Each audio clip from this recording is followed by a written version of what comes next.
Hi everyone, my name is Cynthia. Let's talk books. Lady is here to say hi.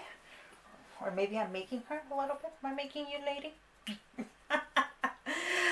So today I'm here to talk about a book that is coming out today, and I was able to get an advanced reader's copy via NetGalley of this book, and I was so glad I did because it turned out to be such a gem of a book. And the book is called Twice a Quinceañera by Yamile Saied Méndez, and I haven't read anything by this author before, but I have a few, well, at least a couple of her books on my TBR.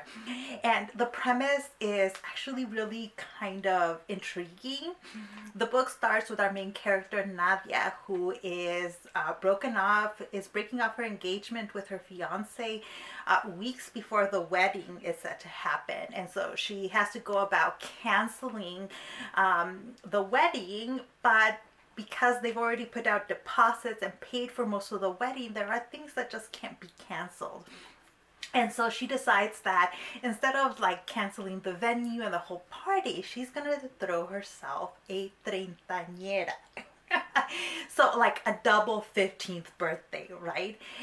And I loved the way all of that is handled. One, I loved the heroine. Nadia is a strong, independent, intelligent woman who made the mistake of falling in love with a terrible man too young and has kind of been stuck in that relationship with him. And I actually really love that because even strong, independent, intelligent women can make mistakes when it comes to selecting the partners they are with. And I love that she realizes that and doesn't make the mistake of trying to get back with him, right? Instead, she decides she's moving on. But she still has to deal with the family pressure.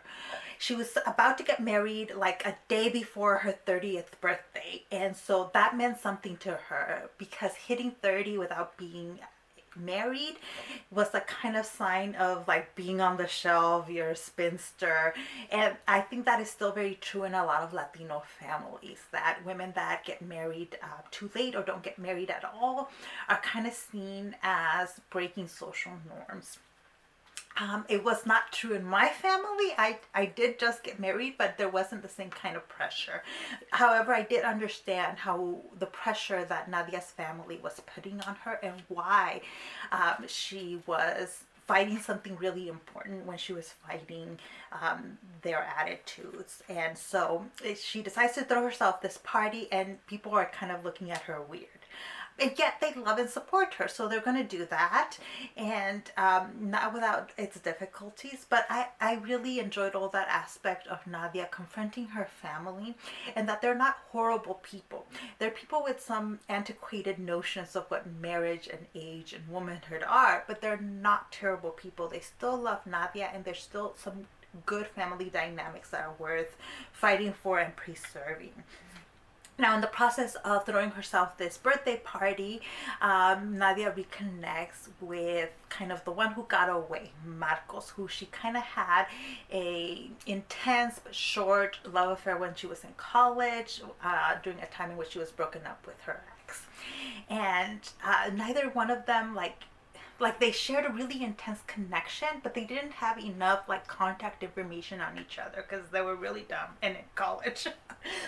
And so now they're reconnecting as adults. Both of them come from Latino families where family is really important. Marcos is dealing with some really important and heavy family issues. His father is sick and he's taking over the family business, and he's always been the kind of black sheep of the family.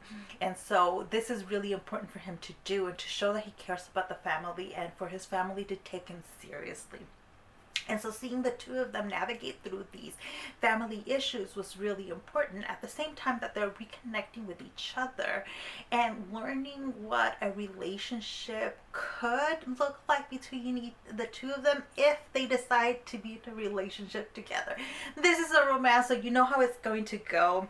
I really like the whole concept. I love the concept of celebrating yourself regardless of what stage in life you're at.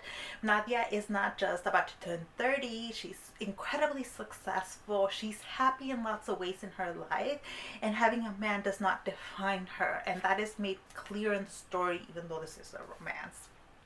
This is a great book if you're interested in romance novels with strong Latinx themes in them, the theme of family, and that kind of successful female lead. This is also a great novel if you're just starting to get into romance and don't want a ton of sex in your romance novel. This is, I'm trying to think. There is some sexiness, but there's no single sex scene. So that if you like having a lot of that in your novels, then maybe this is not going to be quite the one for you. But for me, it was really good. I really enjoyed so much of this novel. And so if any of you end up picking it up, or if you've read this novel, leave me a comment down below so we can chat about it. Thank you so much for watching this video, and I'll see you in the next one. Bye.